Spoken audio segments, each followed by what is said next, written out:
Bonjour à tous, coucou Natacha, bienvenue sur Shoujo Story, un podcast dédié à la culture du shoujo manga.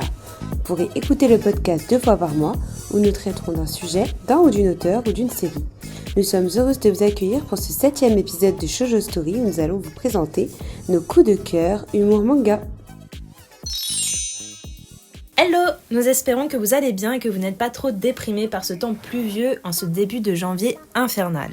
De notre côté, c'était hyper compliqué ce début d'année, il a démarré sans qu'on ait vraiment le temps de souffler et nous sommes déjà épuisés. Mais pour se remonter le moral et prendre un grand bol d'air frais, on revient avec notre sélection spéciale humour, toujours confondu. Vous savez qu'on vous présente très souvent du shoujo, mais là, on va commencer assez fort avec un josei qui fut l'un de mes coups de cœur à moi en 2022 et dont je vous ai un petit peu parlé sur Instagram, c'est Tokyo Tarabera Girls. Pour cette série, je l'ai totalement finie et je l'ai acheté de A à Z, donc maintenant je peux vraiment en parler du premier tome au 9e tome. Et c'est vrai que je les ai achetés petit à petit, les tomes, ce que je vous recommande aussi. J'en ai acheté un par mois à peu près, pour pas me spoiler en lisant les scans, et vraiment suivre l'évolution en fait des 3 trentenaires dont l'histoire va parler. Et c'est vrai que maintenant j'ai un peu l'impression de les connaître et de les côtoyer, de leur vie à Tokyo, leur lifestyle tokyoïte. Et Tokyo Tarabera Girls, ça m'a vraiment fait l'effet d'une très bonne série Netflix que je suis petit à petit. Alors l'histoire est très simple, c'est Rinko qui est scénariste de séries télévisées, elle a 30 ans, elle est célibataire, elle a une carrière professionnelle épanouie et son petit plaisir c'est vraiment passer des soirées alcoolisées avec ses 2 copines Kaori et Koyuki qui elles aussi sont trentenaires et célibataires. Alors vous savez qu'au Japon et notamment dans les pays asiatiques en général on boit beaucoup d'alcool. Surtout après le boulot on a tendance à se retrouver entre collègues ou entre amis pour littéralement se bourrer la gueule. Ouais, c'est vraiment ça. Et oublier c'est vraiment ça. Les tracas. Les tracas de la journée. C'est ça. Et un soir, alors elles sont en train de se saouler et se rassurer bruyamment à coups de yaka, faucon, dans leur bar favori. Et elles sont interrompues par un jeune homme aux allures de mannequin qui lui, vraiment, il en a marre de les entendre brailler, de se plaindre. Et il les ridiculise en fait en les traitant de vieilles filles avant de quitter les lieux. Et là, Rinko réalise qu'en fait, il va falloir qu'elle se réveille si elle veut pas finir sa vie toute seule. Alors comme ça, on dirait un peu genre un espèce de mauvais plot de série B où la fille en plus doit vraiment suivre les dictats d'une société qui lui dit qu'à 30 ans, en fait, elle doit être mariée, avoir des enfants, etc. Mais pas du tout. C'est tout le contraire. Tokyo Tarabera Mutsume, c'est le vrai nom de la série, en 9 tomes. Elle a été éditée en 2014, donc c'est assez récent quand même. Et depuis 2020, en France aux éditions du Lézard Noir en format A5. Donc c'est vraiment un manga de Akiko Higashimura qui a déjà été pré-publié avant d'être édité et qui est une série qui est loin des shoujo manga dont on a l'habitude en fait. Non, totalement. Là c'est vraiment une histoire qui est beaucoup plus mature et ensuite en plus il y a eu une série télévisée japonaise de 10 épisodes qui a été diffusée sur Nippon TV entre janvier et mars 2017. Donc c'est vraiment un truc assez récent où vous allez pouvoir vous identifier très facilement à la période. Une série télévisée genre en mode animé ou drama ? Drama. Ah, trop bien. Ouais, vraiment série télévisée en mode drama avec des vraies actrices. Trop bien.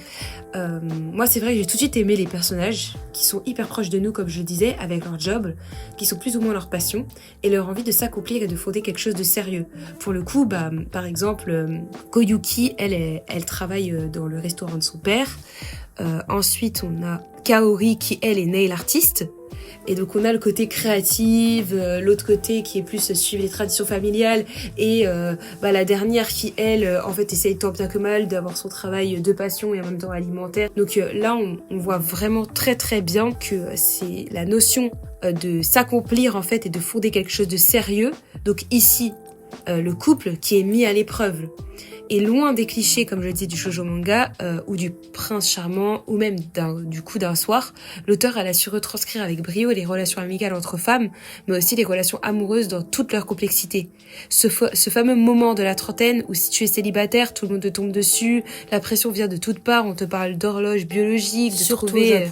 Oui, surtout au Japon, de trouver chaussures à son pied, de vieilles filles. Enfin, c'est cruellement vrai en fait, et comme tu l'as dit, que ce soit au Japon, mais aussi en France en vérité. Il y a cette pression à partir du moment où t'arrives vers la trentaine, on te dit, bah qu'est-ce que tu fais ? Faut que tu te maries, faut que t'aies des enfants, faut que ta vie soit accomplie, faut que tu gagnes un salaire. Bref, tous ces problèmes que bah nous, pour le coup, on est très proche de la trentaine, on sait très bien ce qu'il en est quoi. Et à la fin du premier volume, on comprend les motivations de chacune des filles grâce à une histoire qui est vraiment bien ficelée, où le côté de se réunir pour boire et pour oublier ses problèmes, ça m'a fait penser à des séries comme Sex and the City ou Friends, où il y a vraiment ce truc-là d'amitié. Là, on n'a pas affaire à des mignonnettes lycéennes, on est avec des trentenaires qui ont une vie avec des problèmes proches de nous, des dettes, ce genre de choses. Le chara design d'ailleurs, toi t'en as assez pensé quoi ? particulier. Au début, je m'attendais pas à ça, et comme on en a discuté juste avant, c'est vrai que ça fait plus BD que manga. Mais finalement, on s'y prête bien et ça s'y vraiment bien. Et les dessins sont beaux, ils sont très nets.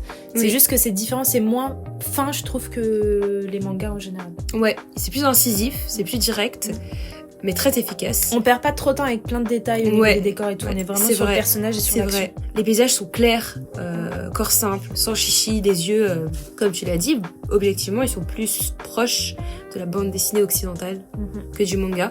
Et là, pour le coup, c'est Less is More, ça marche vraiment bien pour cette histoire-là.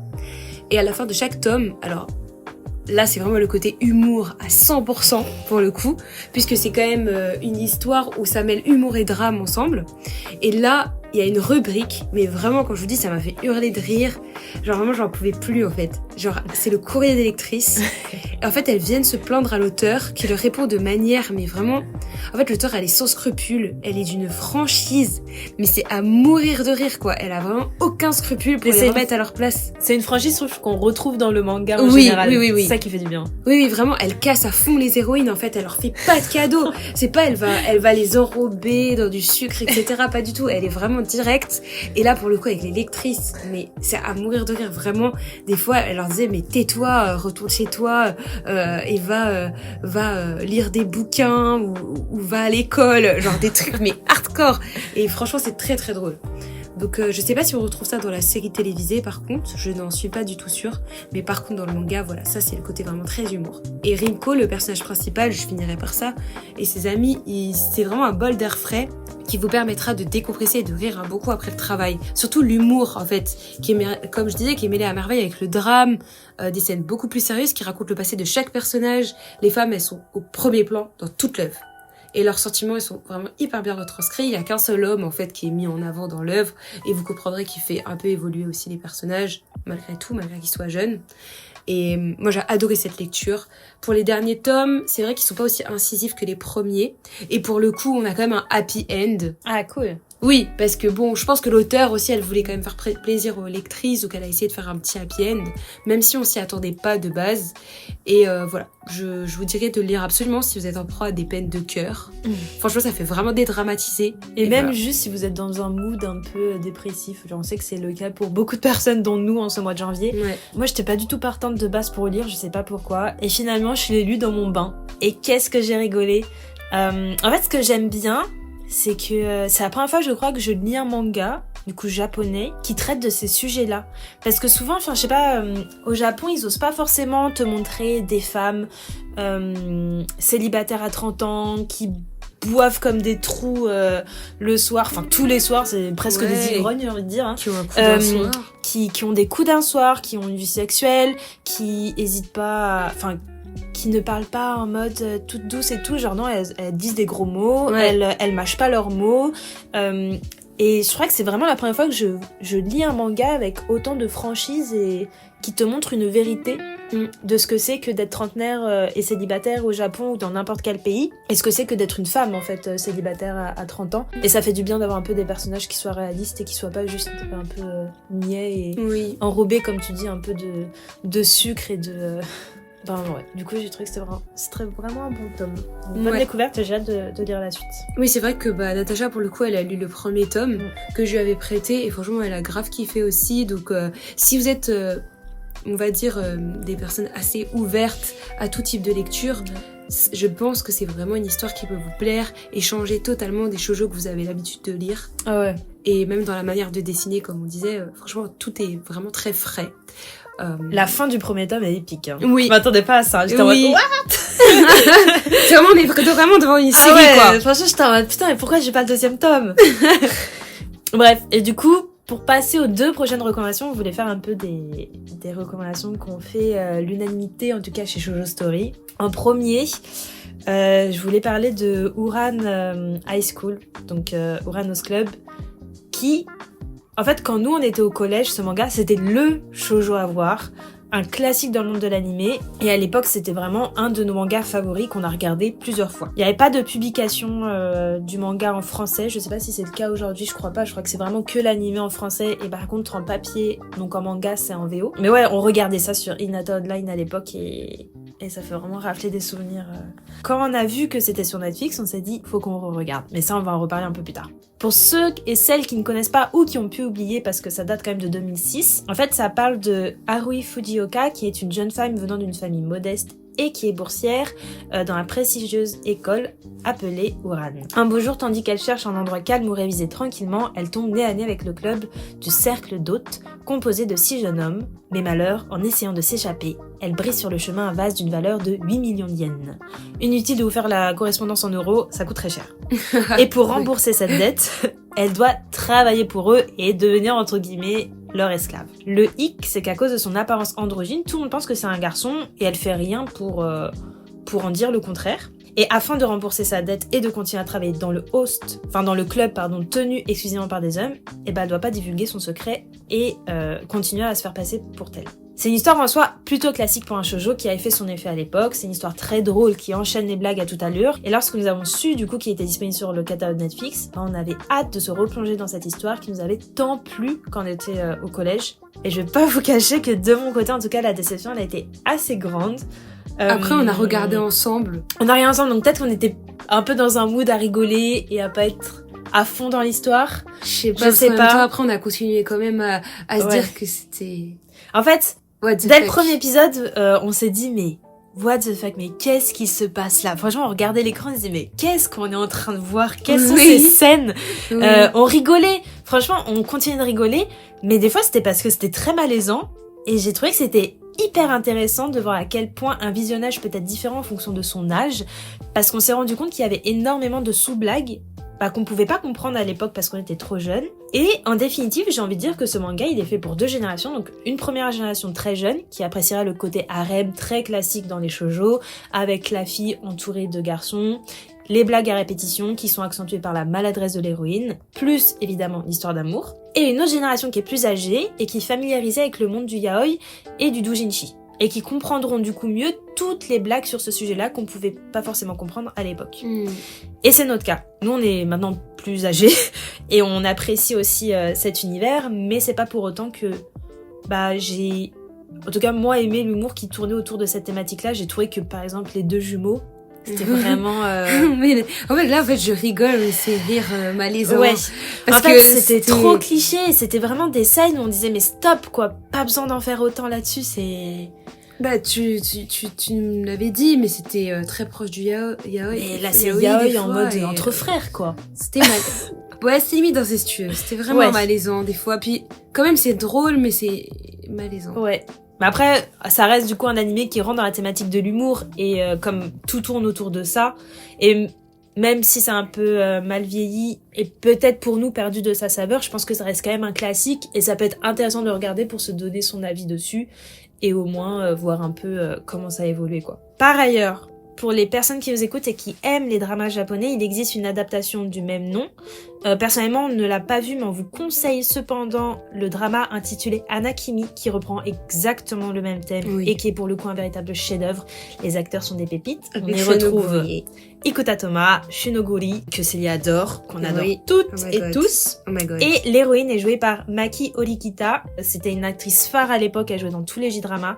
Et franchement, le drama, il est à mourir de rire. Oui. Donc si vous devez faire un choix, pour le coup, c'est la première fois dans Shoujo Story, mais je vous conseille le drama plutôt que le manga. C'est pas la première fois, on a déjà conseillé quand même beaucoup de dramas coréens. Mais là, genre je pencherais plus vraiment du côté drama que le manga. Tout à fait. Après, ça reste Uranos. Voilà, moi je suis d'accord avec Natacha, mais Je pense qu'il y a beaucoup de moments très what the fuck que vraiment quand j'ai adoré les re-regarder parce que je trouvais que c'était vraiment tellement japonais en fait. Non mais c'est vrai. Dans la manière de tourner l'humour et notamment le moment avec le string, je sais pas si tu te rappelles que je t'avais envoyé en vidéo, je vais lui remontrer après l'enregistrement. Qu'est-ce que j'ai envie. Mais en fait, c'est des moments, mais vraiment je comprends pas d'où c'est sorti.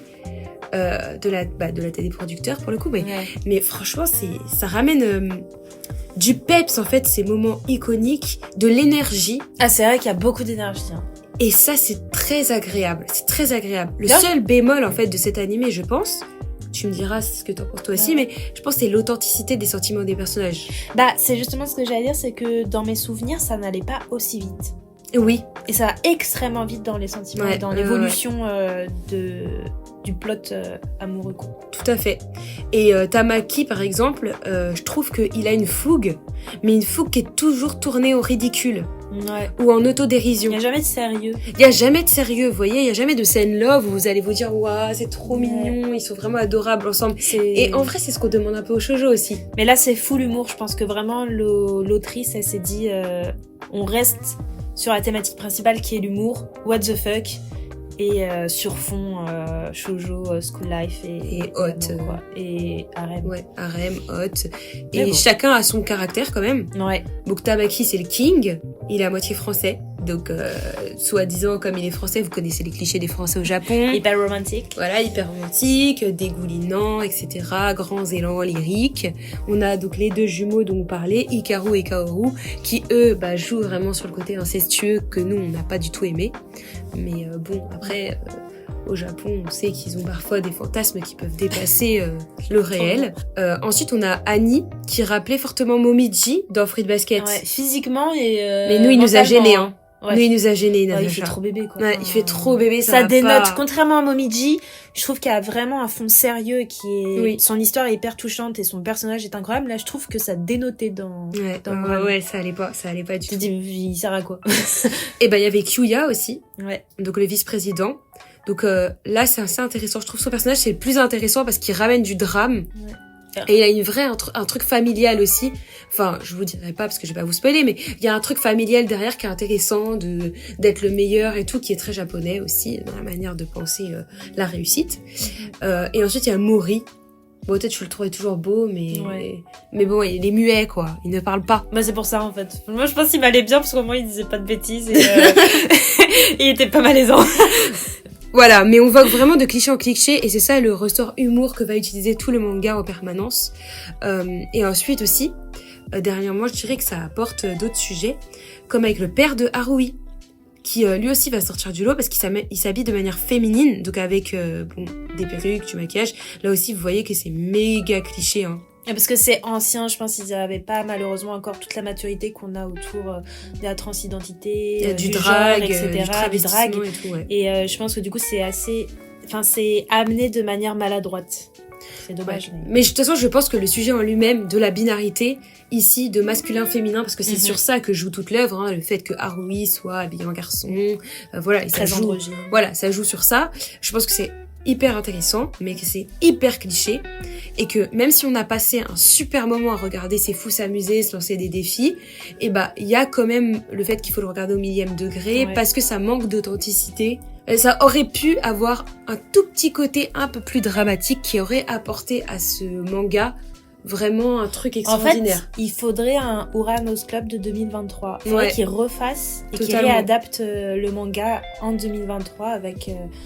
en faisant attention à toutes les thématiques qui sont abordées de manière plus sérieuse et plus mature. Je pense que ce serait hyper bien. Ouais, en vrai, je trouve aussi. Je suis d'accord. Un Uranus Club.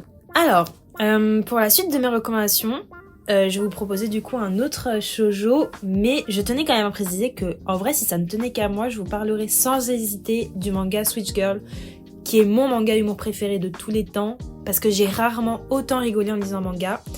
Mais bon, malheureusement, je vous en ai déjà parlé dans un autre épisode, qui était celui, je crois, des coups de cœur d'avril 2022. Donc n'hésitez pas à aller l'écouter, parce que franchement, ça vaut le coup. Si vous ne connaissez pas Switch Girl, lisez-le, il est incroyable.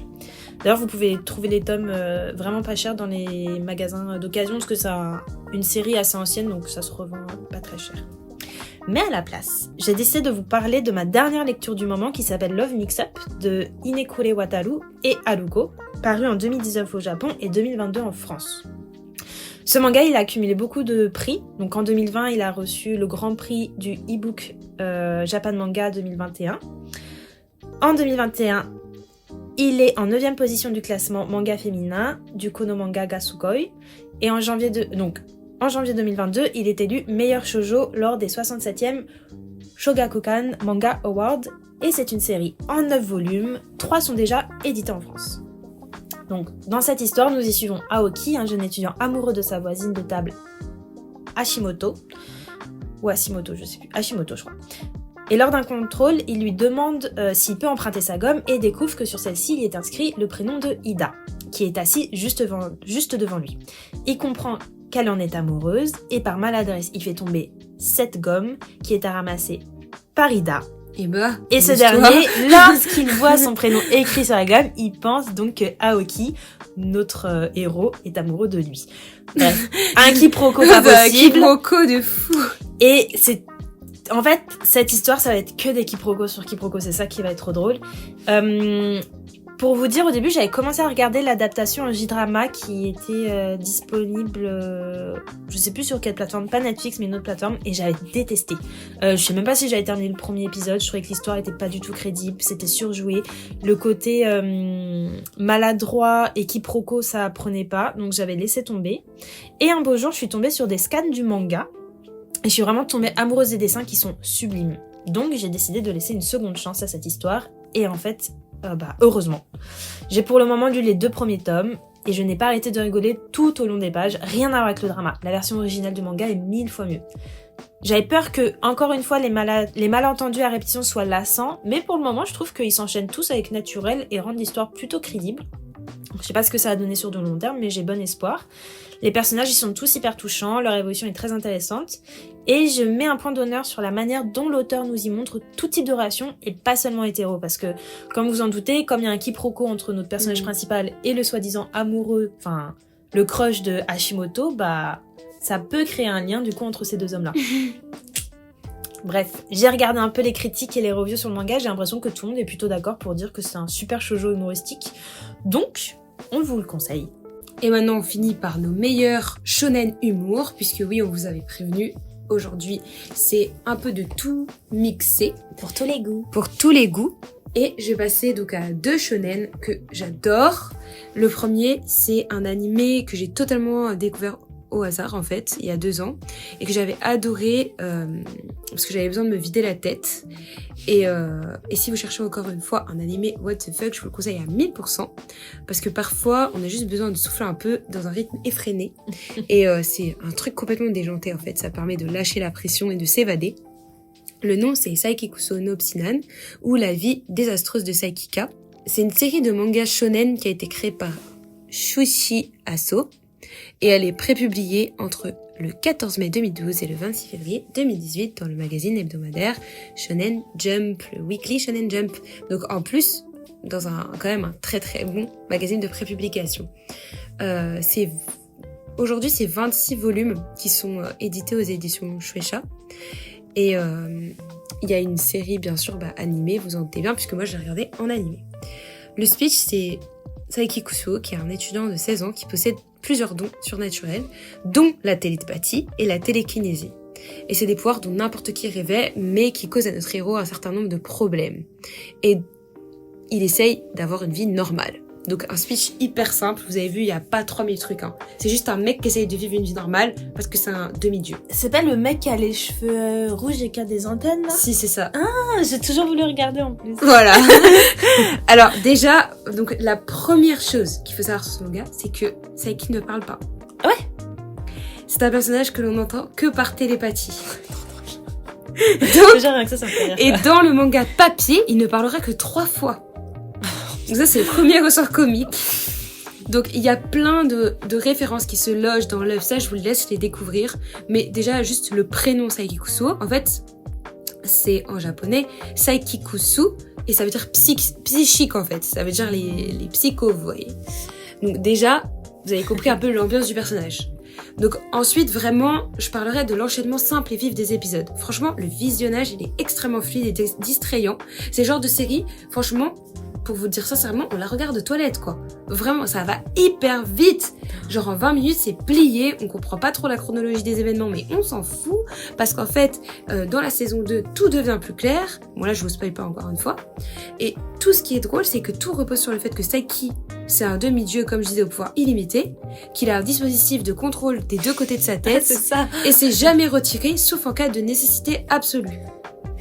En plus, son apparence, donc elle se limite pas à celle d'un homme, il peut se transformer en n'importe quoi. Non mais oui, le mec, il est pire que Meliodas, hein. Pour ceux qui regardent Nanatsu no Taizai, c'est pire que Meliodas, en fait.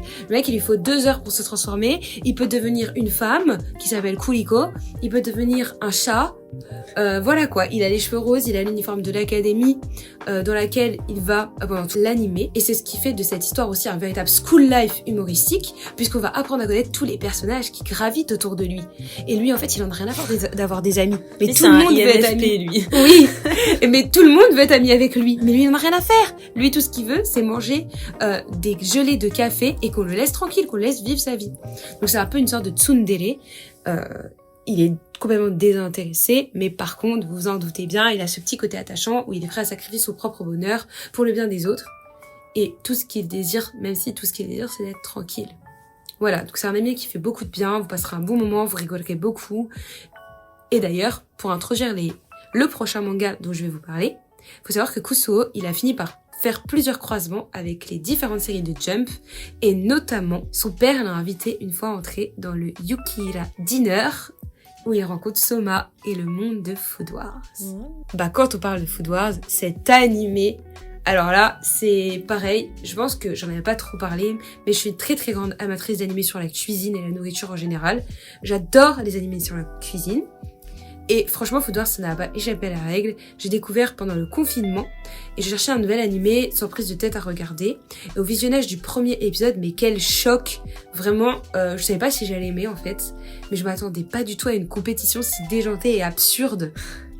Alors c'est l'histoire de Soma Yukihira qui rêve de devenir le chef cuisinier de restaurant familial en fait, parce qu'il veut surpasser les talents culinaires de son père. Et en fait, il ne sait pas que son père, Joshiro Yukihira, c'est un très très très très grand cuisinier, l'un des meilleurs au monde, et qui décide de fermer le restaurant pour cuisiner aux États-Unis. Et donc là, vraiment dans cet esprit de compétition, Soma, il va être mis à l'épreuve par son père qui lui conseille de rejoindre une école d'élite culinaire où moins de 10% des élèves sont diplômés. Et là, on se demande, est-ce que Soma, il va réussir à parvenir à atteindre son objectif ? Donc, Shokugeki no Soma, c'est vraiment, comme je disais, un manga culinaire. Donc, il est écrit par Yuto Tsukuda. Il est dessiné par Shun Saeki, avec la participation de Yuki Morizaki pour les plats. Il est prépublié donc entre novembre 2012 et juin 2019 dans, pareil, le Weekly Shonen Jump, de la Shueisha. Et là, pour le coup, aïe aïe aïe, beaucoup de tomes, 36 tomes, c'est énorme. La version française, elle est publiée par Tonkam depuis septembre 2014 et vous pouvez regarder la série très facilement sur Crunchyroll. Et aujourd'hui, franchement, elle est hyper connue cette série puisqu'il y a plus de 20 millions d'exemplaires de Food Wars. Peut-être que vous en avez déjà entendu parler. Franchement, du début à la fin, ça glisse. Ça fait longtemps que tu m'en parles en plus. Oui, ça fait très longtemps. Et vraiment, j'ai vu toutes les saisons. Avec mon compagnon, on a vraiment tout regardé parce qu'on adore la cuisine. On adore regarder, comme je disais, les animés de cuisine.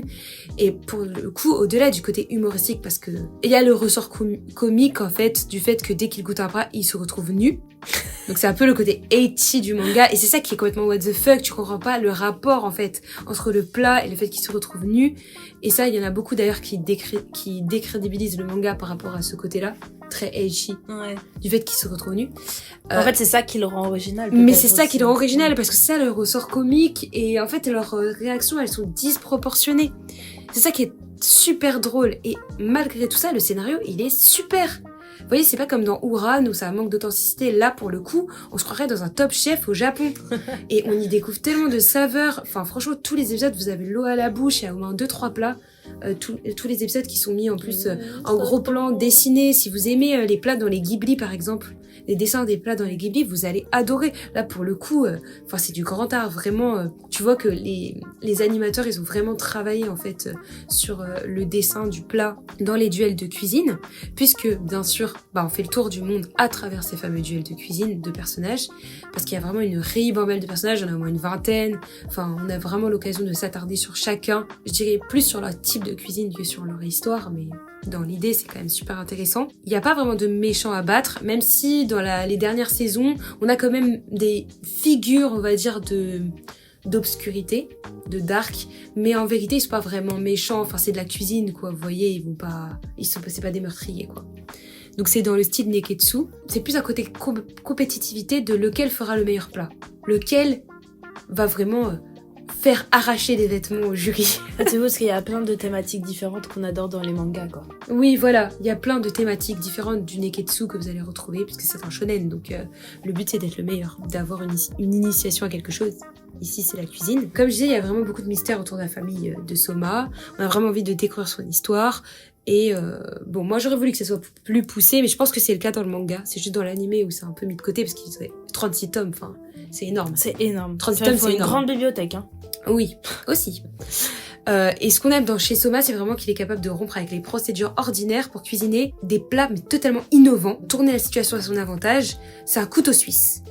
Il sait tout faire, mais à sa sauce, celle des Yukira. Il utilise que des aliments qui sont non nobles, donc qu'il achète au combini, pour en faire un plat hyper élaboré et goûtu. Donc quitte à participer au plus grand championnat du monde de cuisinier, et voilà, vous vous en doutez bien, on est dans du Neketsu, donc il va pas perdre, quoi. Il va peut-être pas gagner, mais il va pas perdre. Et c'est vraiment cette démesure que j'ai adorée, parce que tout est grand, tout est fou. En fait, quand ils font un duel de cuisine, c'est pas dans une cuisine, c'est sur un ring de boxe. En fait, tous les personnages, ils sont complètement barrés. On ne cesse de se fendre la poire tout au long des interventions étranges de chacun d'eux.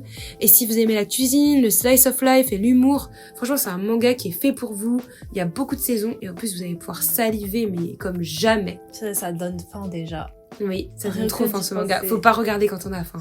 Déjà, parce que jusqu'à maintenant, tu m'en as souvent parlé, j'en ai quand même beaucoup entendu parler. C'est vrai que je pense qu'il faut regarder pour comprendre, parce que moi, ça me déroutait un peu aussi le côté ecchi, de me dire, mais pourquoi elle finit nu ? J'arrivais pas à comprendre quel était le lien. Je me disais, mais ça doit être trop bizarre comme animé. Est-ce que je pense pas que je vais aimer ? Et en fait, je pense qu'il faut laisser sa chance au produit, il faut vraiment regarder. Ouais, faut regarder toute la première saison. Ouais. Après, vous allez voir, vous allez être complètement happé. Et en fait, quoi. on oublie le côté ecchi. Puis c'est ça qui est drôle aussi, quoi. Franchement, des fois, c'est n'importe quoi. Vraiment, mais c'est démesuré. Trop et c'est ça qui est drôle. Trop bien. Eh bien, moi, j'avais pas vraiment de recommandations shonen à vous faire. J'avais plusieurs petites idées, mais rien qui me transcendait. Et puis hier, j'ai commencé à regarder sur Netflix La Voix du Tablier. J'avais déjà vu qu'il y avait un manga qui était sorti dessus, ça m'avait bien donné envie. Et là, je me suis dit, comme c'est disponible sur Netflix, je vais regarder. Et franchement, j'adore. Donc c'est l'histoire c'est un ancien yakuza qui est à la retraite et qui est homme au foyer. Parce que sa femme travaille énormément, c'est une businesswoman. Et du coup, lui, il est à la maison. Et son kiff, c'est de faire des plats, c'est de s'occuper de ses petites plantes, c'est de faire le ménage, c'est d'aller voir ses copines voisines pour aller faire du sport, d'aller au solde, d'essayer de choper les meilleures affaires. Et c'est vraiment trop drôle. C'est des épisodes hyper courts, du coup c'est chouette, c'est genre 15 minutes. À savoir que sur les 15 minutes, t'as l'intro qui dure au moins 2 minutes. Hein. mais c'est sympa. Le seul truc qui déroute un peu au début, c'est la manière dont c'est animé. Parce qu'en fait, ils ont repris exactement l'aspect manga. C'est-à-dire que au lieu que ce soit une animation en continu, c'est plus comme si c'était des planches du manga qui étaient colorisées et légèrement animées, mais c'est pas en continu. Du coup, c'est difficile à expliquer, mais je pense que dès que vous verrez le premier épisode, vous verrez exactement de quoi je pense. Donc au début, on a un peu du mal à rentrer dedans parce que c'est pas du tout une manière qu'on a l'habitude de voir dans un animé, mais à la fin, on voit même plus ça et on est vraiment dedans et ça se regarde hyper vite. En fait, ça suffit, vous avez genre 30 minutes devant vous, vous savez pas quoi faire, hop, 15 minutes de ça et c'est trop bien. Et c'est des mini-épisodes, parce que dans un épisode, je crois que t'as au moins 6 petits épisodes. Donc c'est vraiment des petits instants de vie de ce yakuza retraité. Et c'est vraiment trop drôle. Moi j'ai adoré, les dessins sont beaux, la voix du yakuza elle est incroyable. Et ça se regarde bien. Et je me suis dit, en vrai c'est parfait pour ce manga parce que c'est typiquement un shonen qui est uniquement basé sur l'humour. Et mine de rien, ça traite pas mal de sujets... Ah pardon, c'est un seinen, pas un shonen. Et mine de rien, du coup, ça traite aussi pas mal de sujets importants parce que comme c'est un homme au foyer, ça te montre aussi comment c'est d'être une femme au foyer au Japon. Et je pense qu'à travers l'humour, en vrai, ça veut aussi montrer un peu tous les clichés qu'il y a dessus et un peu dénoncer tout ça. Donc ça s'appelle La Voix du Tablier. C'est un manga écrit et illustré par Kosuke Ono, prépublié dans le magazine en ligne Kurage Bunch depuis février 2018. Et ensuite, ça a été publié en volume relié chez Shinshōsha. Et la version française est elle éditée par Kana. Et il y a aussi du coup l'adaptation en animé. Et en drama. Et en drama, ça je ne savais même pas. Encore pour Télévision, ouais. En 2020. Donc franchement, vous avez de quoi vous amuser. Je crois qu'il y a 2 saisons là pour l'instant en animé et franchement c'est hyper sympa. Ça me rappelle un peu, tu sais, le manga qu'on avait vu qui se passe à Rome sur l'architecte qui veut faire les bains publics là. Oui. Et bah c'est un peu le même humour. Ok. C'est dans le même un peu what the fuck et tu te laisses prendre dans le jeu. Oui, on en avait parlé dans l'épisode historique. Oui, manga et histoire. Ouais, tout à fait. C'est un peu dans la même vibe, je trouve. Ouais, et ça c'était un peu drôle aussi ce manga-là. C'est vrai que c'était complètement what the fuck. D'ailleurs, à la fin de chaque épisode, là, je suis en train d'y penser, mais il y a 2 minutes qui sont consacrées à son chat et on est dans la tête de son chat. Et du coup, c'est hyper what the fuck aussi parce que c'est son chat qui découvre un peu son quartier, qui rencontre tous les autres chats du quartier. Et ça apporte encore une touche humour en plus de l'animé. Et c'est très original et c'est très sympa. Voilà, c'était ma petite recommandation shonen pour finir en beauté cet épisode. Et qui clôture aussi la sélection de cette fin de mois spécial humour. Donc on espère vraiment que ces titres vous ont fait du bien et que ça a pu égayer votre journée ou votre soirée. Cette fois-ci, on va la faire court. On se retrouve le 15 février pour notre épisode spécial Saint-Valentin comme l'année dernière, en compagnie d'un invité spécial où l'on vous donnera nos meilleurs titres sous le thème de l'amour. À la prochaine. À la prochaine. Merci beaucoup d'avoir écouté cet épisode jusqu'au bout, nous espérons qu'il vous a plu et si c'est le cas, n'hésitez pas à le partager et à en parler autour de vous. Vous pouvez également nous suivre sur notre page Instagram Shoujo Story et nous envoyer des petits messages, nos DM sont toujours ouverts pour qu'on échange ensemble. Vous pourrez également retrouver les épisodes sur toutes les plateformes de streaming ainsi que sur notre chaîne YouTube et tout ça gratuitement. Portez-vous bien et à la prochaine. Ciao! 皆さん、ありがとうございました。